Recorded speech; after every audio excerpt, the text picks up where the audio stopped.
শিক্ষা উপদেষ্টা ও শিক্ষা সচিবের পদত্যাগ দাবিতে আন্দোলনরত শিক্ষার্থীদের একটা দল সচিবালয়ে ঢুকে পড়লে তাদেরকে ছত্রভঙ্গ করে দিয়েছে পুলিশ। এ সময় লাঠিচার্জ করা হয়। মঙ্গলবার বিকেল 3:30টার পর সচিবালয়ের 1 নম্বর গেট দিয়ে ভেতরে ঢুকে পড়েন শিক্ষার্থীরা। ভুয়া ভুয়া বলে স্লোগান দেন তারা। এর আগে শিক্ষা উপদেষ্টা ও শিক্ষা সচিবের পদত্যাগের দাবিতে সচিবালয় ঘেরাও করে বিক্ষোভ শুরু করেন রাজধানীর বিভিন্ন কলেজের শিক্ষার্থীরা। এ সময় পুলিশ তাদেরকে ধাওয়া দিলে কয়েকজন দৌড়ে দূরে সরে যায়। মাইলস্টোনে এত বড় একটি দুর্ঘটনা ও এতগুলো বাচ্চার প্রাণহানির পরও আজকের এইচএসসি পরীক্ষা স্থগিতের বিষয়ে রাত 3টায় সিদ্ধান্তের ঘটনায় ক্ষুব্ধ হয়ে সচিবালয়ে প্রবেশ করে গাড়ি ভাঙচুর করেন শিক্ষার্থীরা।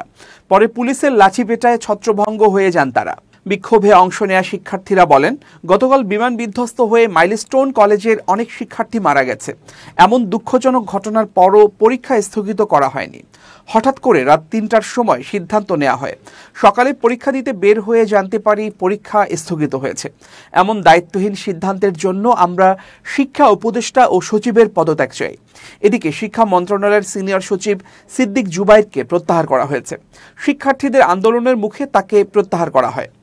মঙ্গলবার দুপুরে বিষয়টি নিশ্চিত করেছেন তথ্য উপদেষ্টা মাহফুজ আলম। নিজের ভেরিফাইড ফেসবুক পেজে এক পোস্টে এ তথ্য জানিয়েছেন তিনি।